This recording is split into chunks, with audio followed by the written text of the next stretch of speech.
as the African Union candidate for the position of Secretary General of the United Nations World Tourism Organization, which vacancy is due at the expiry of the term of the incumbent Secretary General, Dr. Taleb Rifai.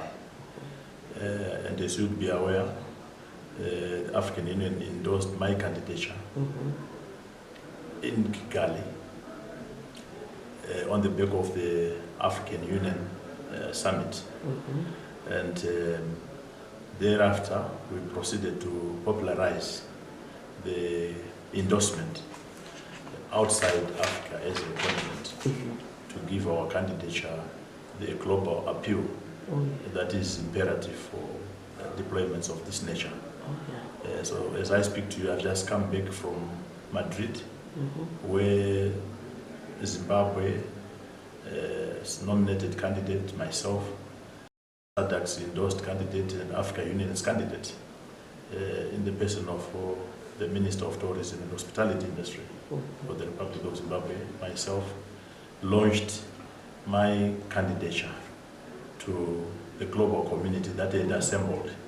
One, to celebrate International Year of Sustainable Tourism for Development, as designated by the United Nations, which is what 2017 represents. And secondly, to participate in the Spanish International Tourism Fair, popularly dubbed as FITU. And thirdly, to participate in a tourism investment workshop that is held annually alongside FITU by CASA Africa, which is the Spanish Foreign Affairs extension of a trade agency between Spain and Africa. And all these events were by and large successful, but it is my own launch event which I wish to speak to, which was fully subscribed. International delegates in the room, and I was able to share with them and articulate my vision for global tourism going forward. And I can briefly share that with you as well, to the extent that it is summarized by my 10-point plan, which in the first instance seeks to appeal of the United Nations World Tourism Organization, currently sitting on a membership, 500 affiliate members and associates.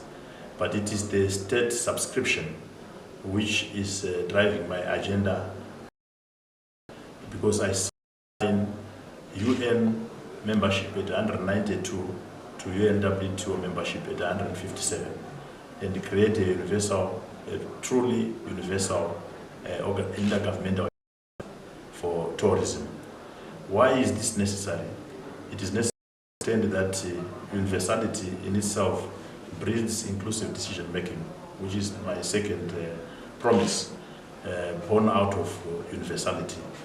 Because of the challenges that are confronting global tourism today, they compel us an element of inclusivity, which in itself binds member states to conventions that we are pursuing as global tourism members. And I can give you a case in point now, the contentious issue around travel bans by the United States on a number of countries affecting 130 million citizens worldwide in itself is an issue that is seizing us as global tourism, to the extent that it reverses the gains that have been registered in global tourism over the last 2 decades, built on the back of a philosophy of openness and opening borders to each other. So we are watching that space, to the extent that we say issues arising out of migration or immigration, which are unintended consequences of conflict in source countries, and also unintended consequences of terrorism targeting tourism. We should seek to make sure that we mitigate that problem by not completely closing borders to each other, to a point where we reverse the gains that we have registered in global tourism, which at the end of year 2016 registered 1.2 billion tourists from the 25 million tourists that were registered in the year 1950. So I'm yet to see a sector that has registered such exponential growth, perhaps only rivaled in the most recent years or last decade by the exponential growth of the ICT sector. And this is why we say there are only two revolutions of our contemporary times. It's ICT and travel, with both assisting each other to the extent that already dreaming technology turning the journey between going forward into the future, year 2025, to a 3-hour journey. So we must brace for those developments and strides that are being registered by technology, but in the process also assisting our travel revolution. So I emphasize the issue of inclusivity to the extent that the United States, United Kingdom, Canada and Australia not being members of the UNWTO creates a challenge, especially with contemporary issues that relate to travel bans, travel warnings, because you want everybody on the table, and you want everybody on the table to the extent we can invoke diplomacy ahead of punitive action and reciprocity, which can close borders to each other and in the process affecting travel as it stands now. To the issue of responsiveness of the sector to developments globally in relation to climate change, I dream of a sector that can respond timelessly with attendant mitigatory and adaptive measures to make sure that climate change does not affect global tourism going forward in the manner that it has affected it. And if I may pick examples closer to home, the incessant rains, for example, in my own country today, we should be able to timelessly measure to what extent they are affecting global tourism. So should be the absence of rain itself and flows into our river system, affecting power generation, and how it also, on a multiplier basis, affects power supply to tourism assets in my country. But we must have a team always attendant to those issues in terms of measuring the responsiveness of our sector to such issues. So these are some of the issues and promises that I make to global tourism members. I speak also to the issue of growth with equity. The tourism sector at the close of 2016 was a 1.5 trillion export sector, which puts it as the #3 global export earner after fuels and chemicals. So in the top position, number one position, numero uno, is fuels, followed by chemicals, and in third position is tourism. After tourism, fourth position is foodstuffs, and number 5, automobiles. So this is a sector really that is driving global economics. But we also want, as it grows, to pull all our regions at equal strength together.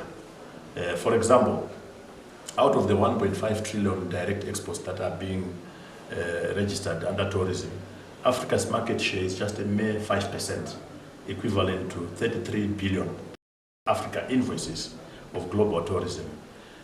Out of the 1.2 billion global tourists that were registered at the end of 2016, Africa's market share is just a mere 53 million.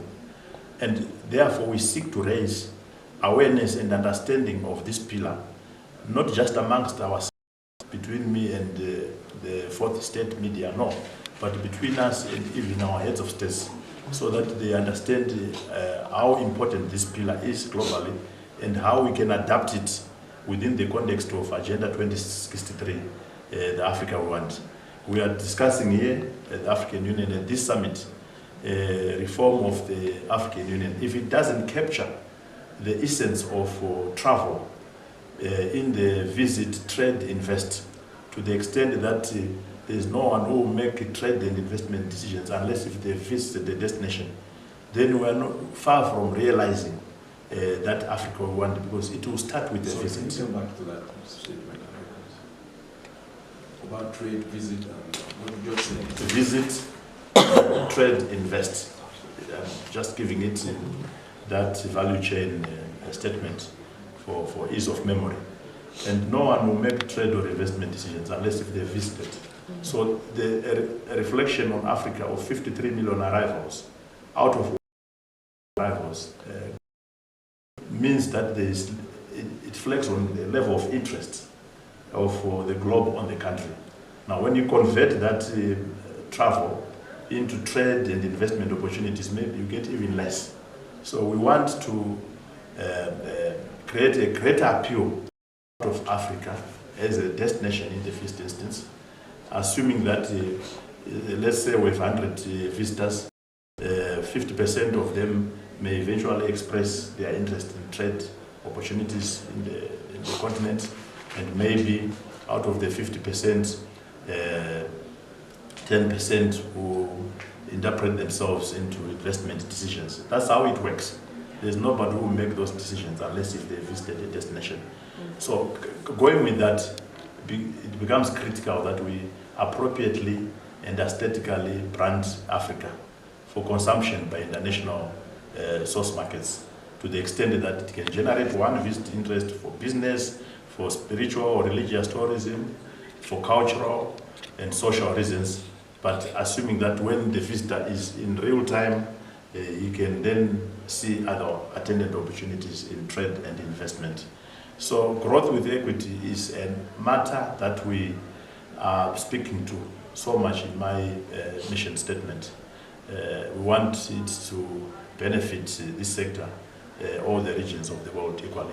I also speak to the issue of structural reform of the UNWTO to emphasize, yes, the center to the extent that we must have a lean and efficient secretariat as it stands now, but one that also recognizes devolution and strengthening of regional pillars. You are here in the African. For these and other stories, visit our website www.263chat.com. Follow us on Twitter @263chat and like our Facebook page 263chat.